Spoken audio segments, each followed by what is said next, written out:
بسم الله والصلاة والسلام على رسول الله. اللهم صل وسلم وبارك على سيدنا محمد وعلى آله وصحبه وسلم. ازيكم يا حبايبي، بناتي واخواتي، كل سنة وانتم طيبين بمناسبة عيد الفطر المبارك، ويا رب كل يجعل ايامنا كلها اعياد يا رب. تعالوا نشوف ايه التسالي بتاع العيد دي. انا ما عرفتش اعيد عليكم كتير يعني في الاول عشان كنت تعبانة شوية، معلش. فهنشوف بقى مراحل الحلبة اللي احنا عملناها، التسالي الحلوة ديت. طبعا احنا جبنا الحلبة يا حبايبي، نقناها تنقية كويسة جدا، وغسلناها غسل يعني ما شاء الله تحت مية جارية كتير كذا مرة، ماشي، عشان تنزل المرارة بتاعتها دي. وبعد كده بنبلها يوم بطوله، بنبلها ليلة. يعني مثلا لو بلتها من بالليل هتصبحي ايه تعبيها في العلب الصبح، لو بليتها من الصبح عللها تعبيها. فانا بليتها من الصبح، لو جيت بالليل بقى يا حبايبي اهوت صفيتها من الميه جامد، وغسلتها برضو، نزلت اللون الاصفر بتاعها ده وغسلتها غسيل جامد، وابتديت اعمل لها بقى اكياس ايه من بتاعه اللي هي الورق ديت، علب الزبادي، اللي هم الكوبايه اللي هي بتاعه عصير القصب ديت اللي هي الطويله ديت. اي حاجه عندك تدي شكل حلو في الاخر عبيها فيها يا حبايبي. اللهم صل وسلم وبارك على سيدنا محمد وعلى اله وصحبه وسلم.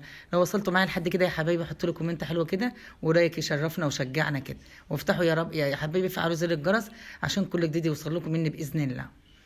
ايه رايكم بقى؟ انا كنت بكشفها كل شويه، عبيتها اهوت يا حبايبي، وجبت ايه اي قطعه قماش عندك، بيضه نظيفه، حته فانيلا، حته اي حاجه، حته نظيفه، قطعه قماش نظيفه، تبلها ميه وتغطي الكوبايات دي والاكياس ديت، تغطيها تغطيه كويسه، وكل شويه كل ما تنشف قطعه القماش تحولي ايه ترطبها ميه، كل شويه ترطبها ميه، يعني مرتين ثلاثه في اليوم. لو قدرت، لو هي تنشف القماشه دي تبلها اكتر من 3 4 مرات في اليوم.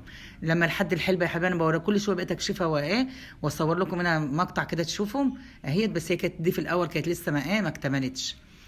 هي اللي خلاها تنبت ان انتوا ايه كل شويه تبلوا القطعه القماش دي، بحيث ان هي ايه تبقى مترطبه كده، وتحاول ايه تخرج التنبيته بتاعتها اهو. وعبيتها بقى في البولات الفخار ديت اللي احنا بنعمل فيها الرز بلبن او الحاجات دي. اي حاجه عندك شكلها حلو تدي شكل حلو، رسمه حلوه في الاخر، لما تقلبها في الطبق تديلك شكل جميل كده مميز اهو يا حبايبي.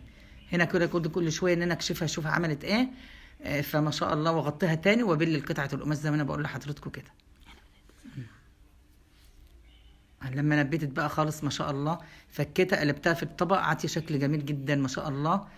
التنبيته بتاعتها شكلها حلو وما شاء الله، وخلصت بقى ما عادش هتعمل، قلت ايه قلبها في الاطباق هي يا حبايبي. شكلها جميل، عطي شكل حلو، ده علب زبادي على فكره، عطي شكل حلو كده مجوف كده من قلبها. حطوا له كومنت يا حبايبي كده ولايك يشجعنا. ايه رايكم في الفيديو الجميل ده؟ تسالي العيد، كل سنه وانتم طيبين ودايما يا رب كده معيدين مع بعض يا رب. عاتي اشكال جميله قوي قوي ما شاء الله، جميله. حتى ولاد بنتي قاعدين يقولوا يا ماما يا تيتا انت زرعت الحلبه وطلعت كده، قلت لهم اه. كل ما يشوفوني ان انا ايه بكشفها ونعملها بالميه كده رشرشه يقولوا انت زرعاها في البيت يا تيتا، قلت لهم اه، وقاعدين يقولوا لي ويضحكوا، قلت لهم اه يا حبايب. كل سنه وانتم طيبين دايما يا رب، ودايما ايامكم كلها اعياد يا رب. وحشني والله، وحشني من الفيديوهات اللي كانت بتاعت رمضان. كل سنه وانتم طيبين، يا رب الفيديو يعجبكم يا حبايب. مع السلامه.